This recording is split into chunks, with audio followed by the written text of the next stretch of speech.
Hello friends of the sun, welcome to a new video. Things look different because the Hey Aaron office is moving. But there's one thing I need to discuss with you, or rather, I need your opinion. Hey Aaron, my friends, I know the world is really bad right now. So many things are happening where you wonder, why can't we change that? And every day there are thousands of news stories that make you want to cry and you say, hey, what's going on here? What's this all about? But the channel is also here so I can take you along in my daily life, so you get to know me better and know what's going on with me. And today I'm coming to you with a problem. At first, 99.9%. I myself say, hey Aaron, that you even have a problem like this, it's actually not a real problem. And I don't even call it a problem anymore. Instead I say it's a dilemma, and I call it the 100,000 euro dilemma. What happened? You know, I have the kiosk, I love my kiosk more than anything, and I'm very nerdy, crazy about collecting cards, and I basically collect everything that's not nailed down. And that's how it happened that, thanks to my dear colleague Eric at Topps, I got more and more into it. And at some point I hired dear Atze at the kiosk, and he's also a real card nerd. And when he joined us, he said, Aaron, I want to organize a convention. And I said, come on, let's do it. And so this March, we organized the biggest, or actually, I'm not even sure if it's the biggest, but I'll say it was the most beautiful card show ever, and it was wonderful. I had an amazing time, but I was completely exhausted. There's also a video on the channel showing how the day was for me. And let me tell you one thing, tickets for next year are already available, March 21st. It begins again in 2026, and tickets are selling fast. So if you want to come by, I'll be there, Marvin will be there, Axel Schultz will stop by, signing autographs. Just between us, I can already give you a spoiler, Marcus Rühl will almost certainly be there too. I hope Max Cruz will join us, and I can already mention 2 or 3 more names. I'm talking to Marco Rima and Darius Vosch. The Magic Mouse will likely stop by too.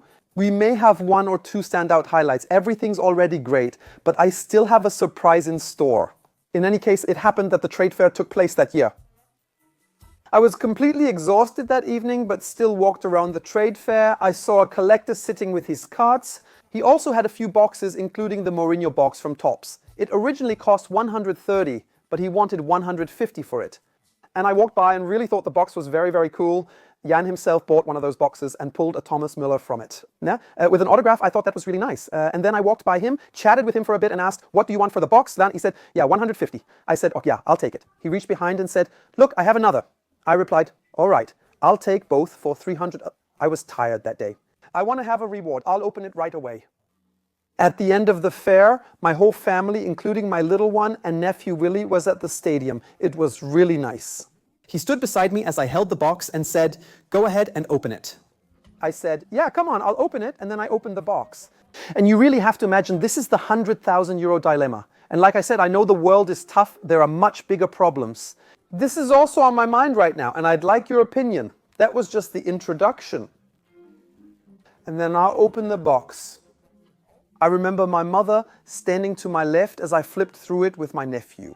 Suddenly one of the best soccer players today. The top talent, I'd say, is Lamine Yamal from Barcelona. And I draw a card, Lamine Yamal at 5. Yeah, I just drew just like that. What do you think, 5? Yeah, it's expensive, and you can see here 2 out of 5, which means there are 5 of this card. I have number 2. Above it, it says national debut. That means it's the season when he played his first season for the national team. I know it's hard with the season, but I'll just say his first year on the national team. Curiously, he actually became European champion at the European Championship, and there's an autograph on it. With Topps and trading cards in general, there's the option for the card to be signed directly. That's very common in baseball, but also in wrestling. With soccer cards, I always refer to it as Aaron Teaser. There you have these strips, and all the soccer players sign on them. Robert Andrich told me he gets dozens of pages, signs everything, and they're attached to cards. And in the end, it's like Lamine Yamal. We all know the card is already good. If he keeps going, yeah, that's the question right now. And that brings us to my dilemma, but we'll get to that later, in any case. I freaked out and screamed by my mom, who screamed too. No one knew why. I just said, guys, I got Lamine Yamal. Yeah, because I already knew it's a good card. So I did that since SRLAP was at the convention and is a friend. I went to Aki and asked him to grade it right away, please. And that's what they did. And now it's like this. The cards at Professional Sports Authenticator are always graded, and so are the autographs. The corner got rounded, Luis chewed on the card, and the best you can get is a 10. And this card got the top grade. So I have to say I now have a card signed by the greatest talent with the highest grade. Everyone I showed it to congratulated me. Then I asked Tone, so what do you think it's worth? He said, yeah, 2025, but the market is exploding right now. And then I was sitting there last Sunday, and on Topps, or on a partner site of Topps, a similar card was posted. So a Lamine Yamal autograph card, graded 10 card, graded 10 out of 5. National debut went for $100,000. And I thought, wow, that's like mine. But I think mine's even better since Lamine is there, active in the game. I think mine is prettier, it sparkles. And Mourinho is an awesome coach. And accordingly, I thought about it and thought, damn, it's worth 100,000 euros. We also offered the card at the kiosk for 30, so we do it at the kiosk. If you have trading cards, especially soccer cards, we can sell them for you.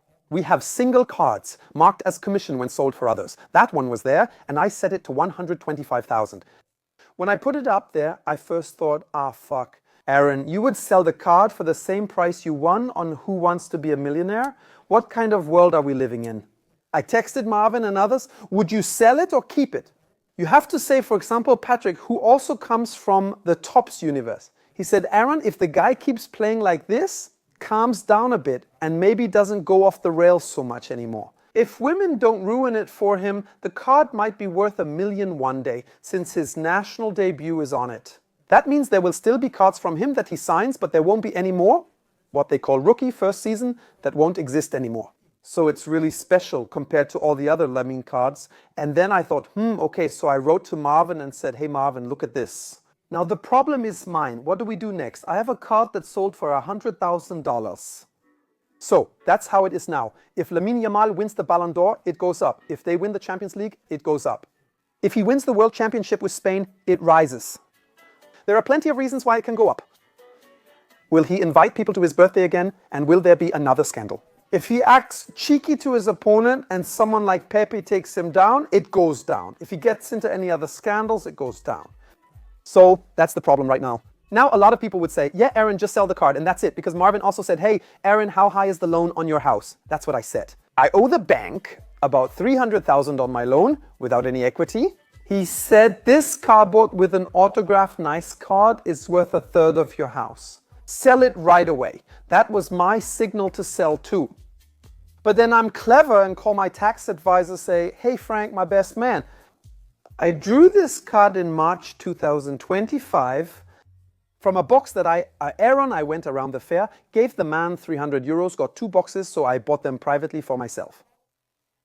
How does that work with taxes? We're in Germany, so the government naturally wants a share. And he said, yes, Aaron, you have to hold the card for a year, so until next March, until the next fair, and then you could sell it tax-free. And now there's a dilemma because we also had an audit from the tax office at the kiosk. There was a very nice gentleman from the tax office there. He also had the card in his hand. I said, look, that's 100. What do I have to do? I want the tip so that you don't get anything. And he was also very nice and said, well, hold it for a year. Then it's your private card. If you hold it for a year, then you can sell it, blah, blah, blah.